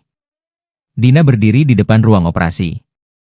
Ia tidak mengenakan pakaian kantor. Hari itu penampilannya tetap modern dan rapi, tetapi jauh lebih sederhana. Kemeja putih longgar. Celana hitam. Sepatu datar. Rambutnya terikat rapi. Tidak ada aksesori mencolok. Tidak ada riasan sempurna. Tidak ada kebutuhan untuk terlihat berhasil. David berada di atas tempat tidur pasien. Seorang perawat sedang mempersiapkan keberangkatannya menuju ruang operasi. Ratna berdiri agak jauh bersama Adrian. Dina mendekati David. Aku takut, kata David. Dina tersenyum sambil menahan air mata. Bagus. David mengernyit. Bagus? Berarti akhirnya kamu belajar ngomong jujur. David tertawa kecil. Kemudian matanya berkaca. Dina menggenggam tangannya. David. Home? Pulang. David menatapnya. Dina menarik napas. Aku nggak minta kita langsung kembali seperti dulu. Air mata mulai mengalir. Aku cuma minta kamu keluar dari ruang itu. David menggenggam tangannya lebih kuat. Kalau aku keluar? Dina tersenyum dalam tangis. Kita bicara. Bicara soal apa? Semua yang dulu kita hindari. David mengangguk. Perawat mulai mendorong tempat tidurnya. Tangan mereka perlahan terlepas. Dina tetap berdiri. Sebelum pintu ruang operasi tertutup, David menoleh. Dina mengangkat tangannya. David tersenyum. Kemudian pintu tertutup. Lampu di atasnya menyala. Operasi berlangsung. Dina duduk. 1 jam. 2 jam. 3 jam. Ratna tidak banyak bicara. Adrian terus memeriksa jam. Memasuki jam keempat, seorang perawat keluar dengan langkah cepat. Dina langsung berdiri. Ada apa? Perawat tidak menjawab. Ia hanya memanggil dokter lain. Mereka bergegas masuk. Wajah Dina berubah pucat. 15 menit kemudian, alarm samar terdengar dari balik pintu. Ratna menggenggam tangan putrinya. Dina tidak mampu bernapas dengan benar. Kemudian Dokter Arman keluar. Masker masih menutupi sebagian wajahnya. Dina berlari mendekat. Dok. Dokter Arman menatap Dina. Ada ketegangan di matanya. Terjadi komplikasi. Dunia Dina seolah berhenti. Dokter melanjutkan. Kami masih berusaha menstabilkan kondisi Pak David. Dina menutup mulut. Air matanya jatuh. Di saat itulah ia memahami sesuatu yang jauh lebih menakutkan daripada kehilangan kekayaan, pernikahan, atau masa depan. Ia mungkin baru saja mendapatkan kesempatan kedua. Dan sekarang, kehidupan sedang mempertimbangkan apakah kesempatan itu akan direnggut bahkan sebelum sempat mereka gunakan. Kami masih berusaha menstabilkan kondisi Pak David. Kalimat Dokter Arman terus berulang di kepala Dina. Ia berdiri di depan pintu ruang operasi dengan kedua tangan gemetar. Ratna berada di sampingnya. Adrian berdiri beberapa langkah dari mereka, mencoba terlihat tenang, tetapi wajahnya jelas menunjukkan kecemasan. Tidak ada seorang pun berbicara. Dina hanya menatap lampu di atas pintu ruang operasi. Masih menyala. 4 jam sebelumnya, David memasuki ruangan itu sambil tersenyum kepadanya. Sekarang Dina bahkan tidak tahu apakah ia masih akan melihat senyum itu lagi. Din? Ratna menyentuh bahunya. Dina tidak bereaksi. Duduk dulu. Dina menggeleng. Aku nggak bisa. Kamu dari tadi berdiri. Aku nggak bisa duduk, Ma. Suaranya mulai pecah. Kalau aku duduk, rasanya seperti aku cuma menunggu. Ratna tidak memaksa. Beberapa menit berlalu. Kemudian 10 menit. Lalu 30 menit. Tidak ada kabar. Dina akhirnya berjalan menuju jendela. Pagi telah berubah menjadi siang. Dari lantai rumah sakit itu, kota terlihat terus bergerak seperti biasa. Kendaraan memenuhi jalan. Orang-orang berjalan di trotoar. Gedung perkantoran berdiri menjulang. Asteria Group bahkan terlihat samar dari kejauhan. Dina menatap gedung itu. Dulu, ia menganggap gedung tinggi sebagai lambang keberhasilan. Ia pernah membayangkan bahwa jika dirinya bisa bekerja di tempat sebesar itu, hidupnya akan terasa lengkap. Sekarang Dina bahkan rela kehilangan pekerjaan tersebut jika sebagai gantinya David bisa keluar dari ruang operasi dalam keadaan selamat. Betapa cepat ukuran kebahagiaan manusia berubah ketika ia hampir kehilangan seseorang. Dina menundukkan kepala. Untuk pertama kalinya setelah bertahun-tahun, ia berdoa tanpa meminta apapun untuk dirinya sendiri. Tolong selamatkan dia. Hanya itu. Tidak ada permintaan agar mereka kembali menikah. Tidak ada permintaan agar David kembali mencintainya. Tidak ada permintaan agar kehidupan mereka kembali seperti dahulu. Dina hanya ingin David hidup. Hampir 1 jam kemudian, lampu ruang operasi akhirnya mati. Dina langsung berdiri. Pintu terbuka. Dokter Arman keluar bersama 2 tenaga medis lainnya. Dina berlari mendekat. Dokter? Dokter Arman membuka maskernya.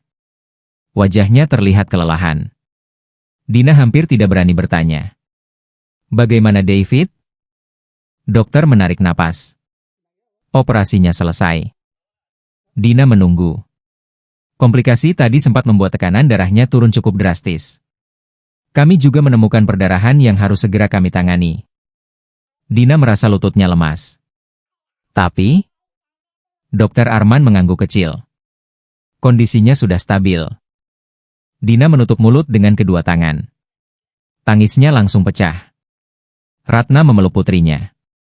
Adrian menundukkan kepala sambil mengembuskan napas panjang. Dina masih menangis ketika bertanya. Dia sadar? Belum. Kami akan memindahkannya ke ruang perawatan intensif. Apa operasinya berhasil? Secara teknis, masa yang menjadi target utama sudah kami tangani. Dokter Arman berhenti sejenak. Namun kita tetap harus menunggu David sadar untuk menilai fungsi sarafnya. Dina terdiam. Ada kemungkinan masalah? Kami belum bisa memastikan. Harapan yang baru saja muncul bercampur kembali dengan ketakutan. Dokter melihat ekspresi Dina. Sekarang satu hal yang bisa kita syukuri. Dina menatapnya. David berhasil melewati operasi. Kalimat itu cukup. Untuk saat ini, itu sudah lebih dari cukup. David sadar keesokan paginya. Dina sedang tertidur di kursi ketika seorang perawat membangunkannya. Mbak Dina. Dina langsung membuka mata. Iya? Pak David sudah sadar. Dalam hitungan detik ia berdiri.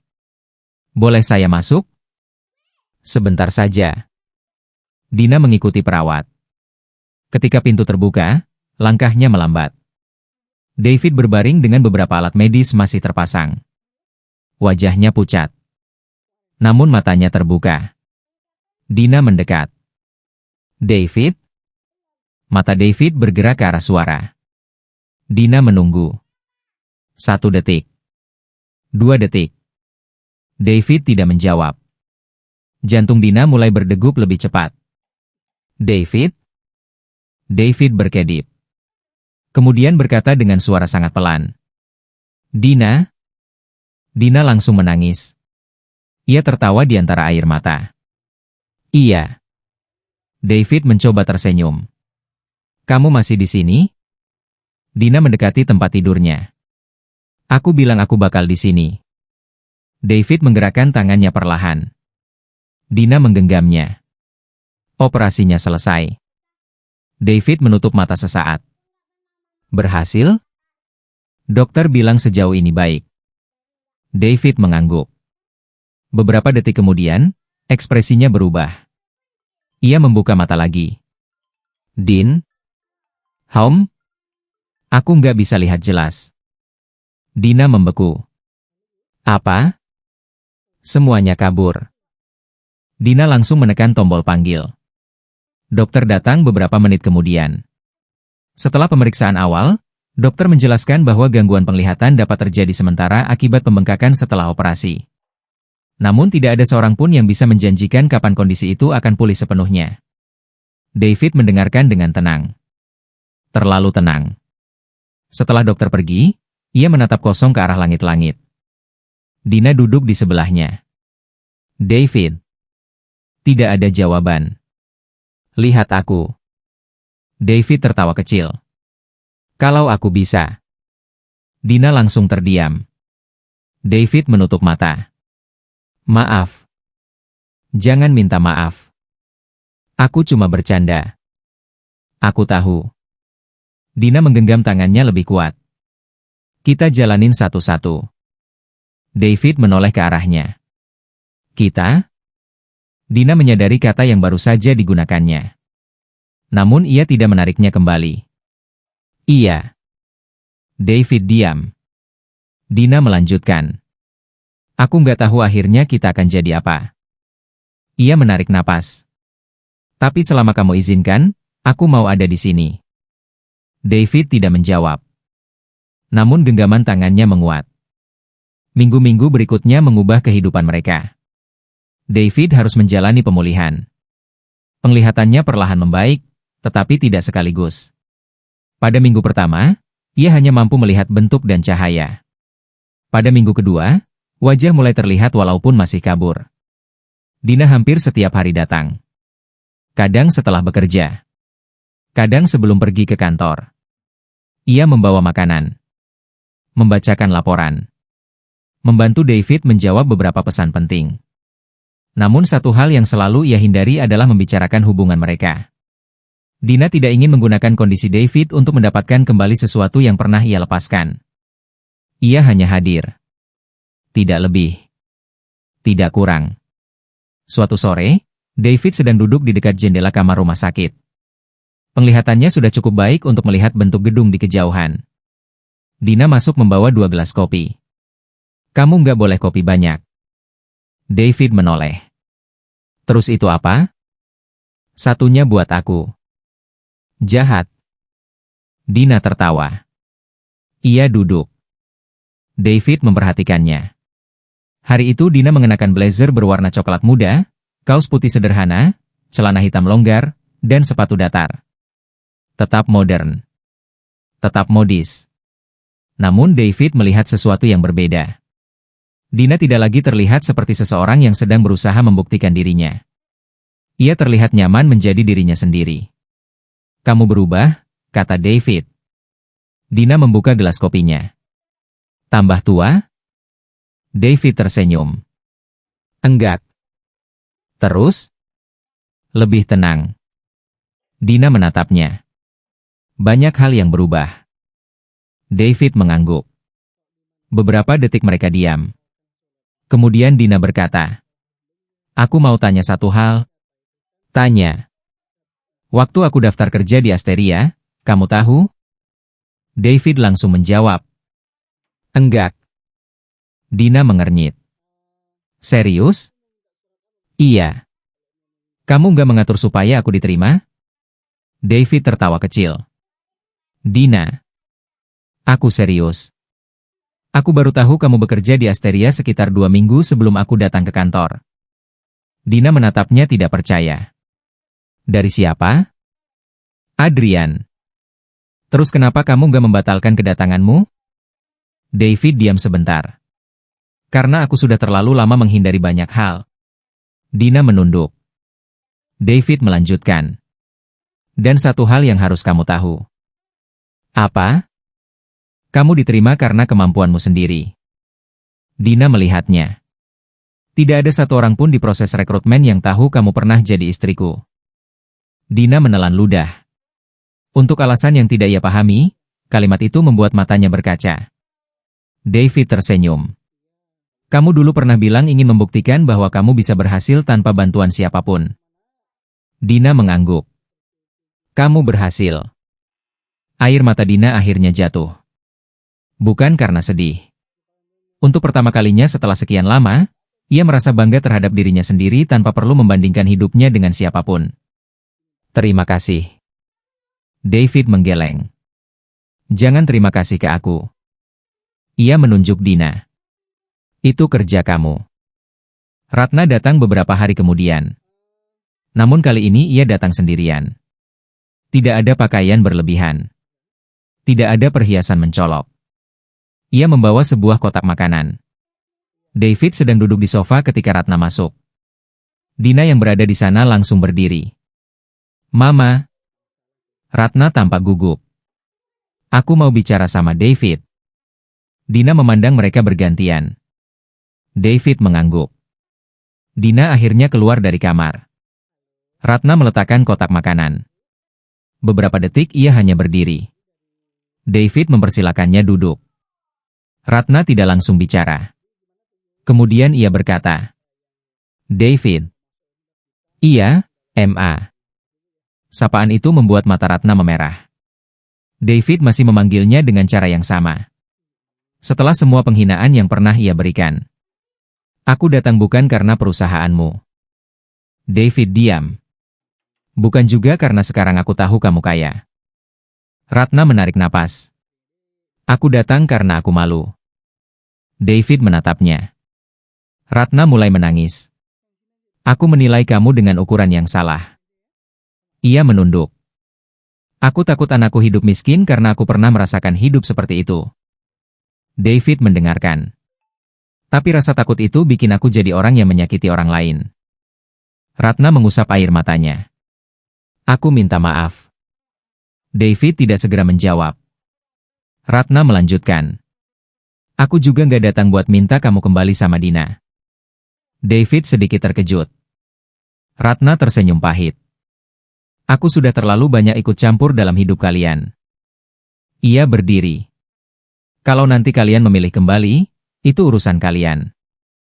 Kalau enggak, Ratna menatapnya. Aku tetap berutang permintaan maaf sama kamu. David berdiri perlahan. Kemudian mengulurkan tangan. Ratna melihat tangan itu. Namun alih-alih menjabatnya, ia menangis dan memeluk David. David sempat kaku. Kemudian membalas pelukan itu. Di luar kamar, Dina mendengar semuanya. Dan untuk pertama kalinya, luka lama mulai terasa seperti sesuatu yang mungkin benar-benar bisa sembuh. 2 bulan kemudian, David kembali ke Asteria Group. Penglihatannya telah pulih hampir sepenuhnya. Hari pertamanya kembali bekerja tidak diisi dengan penyambutan besar. David meminta semuanya berjalan biasa. Namun ketika ia memasuki ruang rapat direksi, seluruh orang tetap berdiri. Kali ini Dina tidak berdiri karena terkejut. Ia berdiri karena menghormatinya. David melihatnya. Dina mengenakan setelan biru tua dengan blus putih dan rambut panjang yang ia biarkan jatuh rapi di bahu. Tatapan mereka bertemu. David tersenyum tipis. Dina membalas. Rapat berjalan normal. Setelah semua orang pergi, David meminta Dina tinggal. Bisa sebentar? Dina duduk kembali. Ada revisi laporan? Enggak. Terus? David membuka laci meja. Ia mengambil sebuah amplop. Dina langsung tertawa kecil. Kenapa hidup kita selalu berhubungan sama amplop? David ikut tertawa. Yang ini beda. Ia menyerahkannya. Dina membuka. Di dalamnya terdapat dokumen mengenai sebuah yayasan baru. Yayasan Langkah Baru. Fokus utamanya adalah pelatihan kerja dan bantuan pendidikan untuk perempuan dari keluarga dengan masalah ekonomi. Dina membaca. Ini apa? David menjawab. Program sosial keluarga. Kenapa kamu kasih ke aku? Lihat halaman terakhir.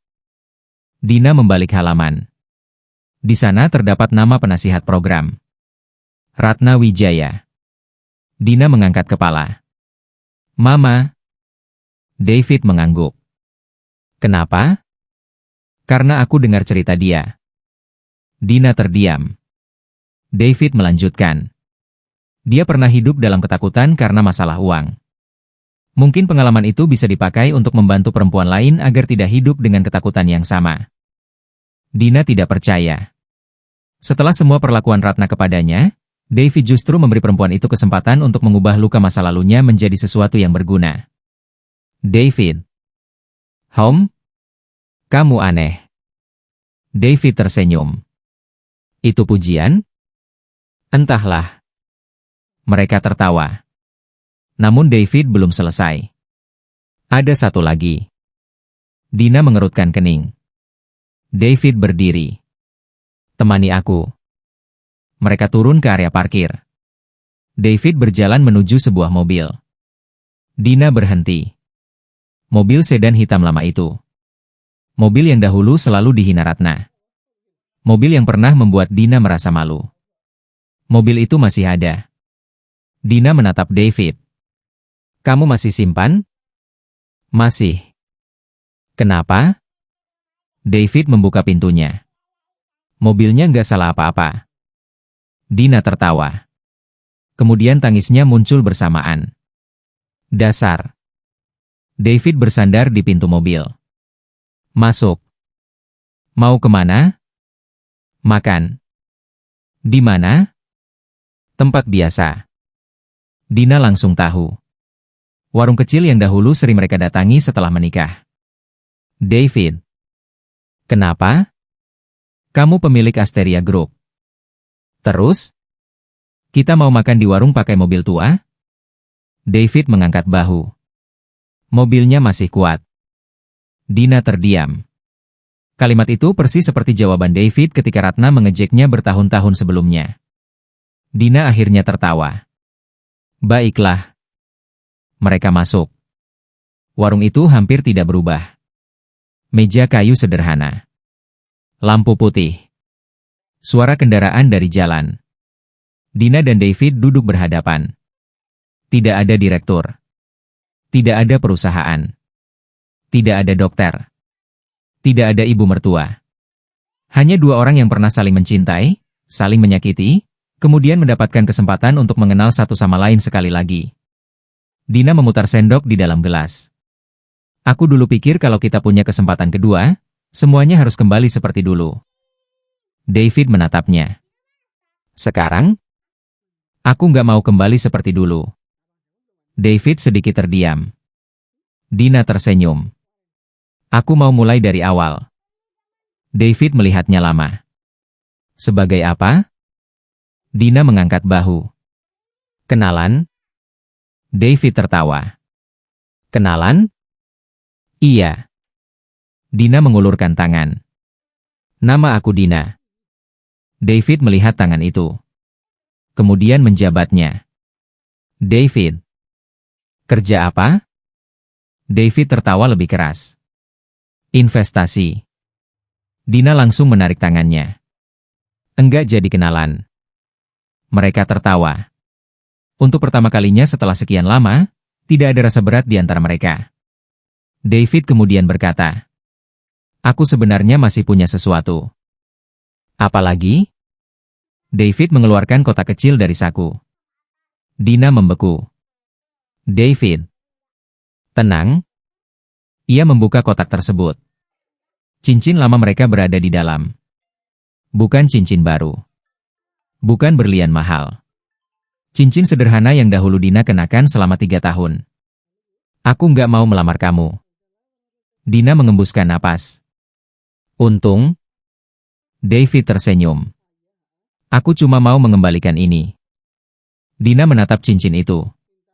Kenapa? Karena keputusan soal cincin ini bukan hakku sendiri. Dina mengangkat wajah. David melanjutkan. Kalau suatu hari kamu mau memakainya lagi, pakai. Ia menutup kotaknya. Kalau enggak, simpan. Dina menerima kotak itu. Matanya mulai berkaca. Kenapa kamu masih simpan? David tersenyum. Aku sudah bilang. Apa? Aku memang nggak pintar buang barang lama. Dina tertawa sambil menangis. 6 bulan kemudian, Asteria Group mengadakan acara tahunan. Dina berdiri di aula yang sama. Tempat ketika hidupnya pernah berubah hanya dalam beberapa detik. Hari itu ia mengenakan gaun formal berwarna hitam dengan potongan modern dan elegan. Rambutnya tersisir rapi ke belakang. Penampilannya sederhana, tetapi penuh percaya diri. Ratna duduk di barisan depan bersama pengurus Yayasan Langkah Baru. Adrian berada bersama direksi. David berdiri di atas panggung. Namun kali ini, ketika seluruh orang berdiri menyambutnya, Dina tidak merasa terkejut. Ia justru tersenyum. David menyelesaikan pidatonya. Kemudian matanya mencari seseorang di antara kerumunan. Dina. Ketika mata mereka bertemu, Dina mengangkat tangan kirinya. Sebuah cincin sederhana terlihat melingkar di jari manisnya. David berhenti bicara selama 1 detik. Tidak seorang pun menyadari alasannya. Kecuali Dina. David tersenyum. Tidak lebar. Namun cukup untuk menjawab. Mereka belum menikah lagi. Belum. Tidak ada keputusan terburu-buru. Mereka hanya kembali belajar menjadi 2 orang yang jujur. Dina belajar bahwa mencintai seseorang bukan berarti menutup mata terhadap masalah, tetapi berani membicarakannya sebelum semuanya terlambat. David belajar bahwa kepercayaan tidak bisa diminta sambil menyimpan seluruh ketakutan sendirian. Ratna belajar bahwa kemiskinan bukan hal yang paling berbahaya dalam sebuah keluarga. Ketakutan terhadap kemiskinan yang berubah menjadi kesombongan justru dapat menghancurkan sesuatu yang jauh lebih berharga. Dan David akhirnya memahami pesan ayahnya dengan cara yang berbeda. Dulu ia berpikir ia harus menyembunyikan kekayaan untuk mengetahui siapa yang mencintainya. Sekarang ia tahu bahwa cinta tidak membutuhkan ujian seperti itu. Cinta membutuhkan kejujuran. Setelah acara selesai, David turun dari panggung. Dina menunggunya. David melihat cincin di tangannya. Kapan dipakai? Tadi pagi. Kenapa? Dina tersenyum. Karena aku sudah memutuskan. Memutuskan apa? Dina mendekat. Kita boleh mulai lagi. David tersenyum. Dari awal? Iya. Berarti kita masih kenalan? Untuk sekarang. David mengangguk. Baik. Mereka berjalan berdampingan menuju pintu aula. Beberapa direksi yang melihat David spontan berdiri memberikan salam. Dina tertawa kecil. David menatapnya. Kenapa? Dina menggeleng. Enggak apa-apa. Ia teringat hari pertama ketika pemandangan yang sama membuat seluruh dunianya runtuh. Dahulu, ia syok karena seluruh direksi berdiri menyambut laki-laki yang ia kira miskin. Sekarang Dina memahami bahwa hal paling berharga dari David bukanlah alasan mengapa para direktur itu berdiri. Bukan sahamnya. Bukan perusahaannya. Bukan rumah atau kendaraan yang bisa ia beli. Nilai terbesar David justru terlihat ketika ia tidak memiliki alasan untuk tetap baik, tetapi tetap memilih menjadi baik. Dina menggenggam tangannya. David menoleh. Mau kemana? Dina tersenyum. Pulang. David melihatnya beberapa detik. Kemudian tersenyum. Pulang kemana? Dina menarik tangannya sambil berjalan. Jangan banyak tanya. Nyetir saja. David tertawa. Mereka keluar dari gedung Asteria bersama. Dan malam itu, David sengaja tidak menggunakan mobil mewah yang terparkir di bagian depan. Ia membawa Dina pulang menggunakan sedan hitam tuanya. Mobil yang dahulu menjadi simbol penghinaan. Kini justru menjadi saksi bahwa 2 orang yang pernah kehilangan segalanya akhirnya menemukan sesuatu yang jauh lebih berharga. Bukan kehidupan lama mereka, melainkan kesempatan untuk membangun kehidupan baru dengan cara yang lebih jujur. Karena pada akhirnya, Kesempatan kedua tidak diberikan agar manusia mengulang masa lalu. Kesempatan kedua hadir agar manusia membuktikan bahwa mereka telah belajar darinya. Demikian kisah David dan Dina. Dari perjalanan mereka, kita dapat memahami bahwa nilai seseorang tidak seharusnya ditentukan oleh penampilan, kekayaan, jabatan, maupun pandangan orang lain. Kepercayaan, kejujuran, komunikasi, dan ketulusan justru memiliki peran yang jauh lebih besar dalam menjaga sebuah hubungan. Terkadang, manusia baru menyadari nilai seseorang setelah kehilangan. Karena itu, sebelum menilai atau mengambil keputusan besar, belajarlah melihat seseorang dengan hati yang lebih jernih dan memahami perjuangannya secara utuh. Semoga kisah ini dapat memberikan inspirasi dan menjadi pengingat bahwa kesombongan dapat menjauhkan kita dari orang yang tulus, sedangkan penyesalan tidak selalu mampu mengembalikan kesempatan yang telah hilang. Selama masih memiliki waktu, jangan ragu untuk meminta maaf, memperbaiki kesalahan, dan menghargai orang-orang yang benar-benar peduli kepada kita. Disclaimer, kisah David, Dina, beserta seluruh tokoh, perusahaan, peristiwa, dan konflik dalam cerita ini merupakan cerita fiktif yang dibuat semata-mata untuk tujuan hiburan, inspirasi, dan penyampaian hikmah kehidupan. Setiap kesamaan nama, karakter, tempat, kejadian, maupun situasi dengan kehidupan nyata merupakan suatu kebetulan dan tidak bermaksud menggambarkan atau merujuk kepada pihak tertentu. Terima kasih sudah mengikuti kisah ini sampai akhir. Semoga ada pelajaran baik yang dapat kita bawa pulang dari perjalanan David dan Dina.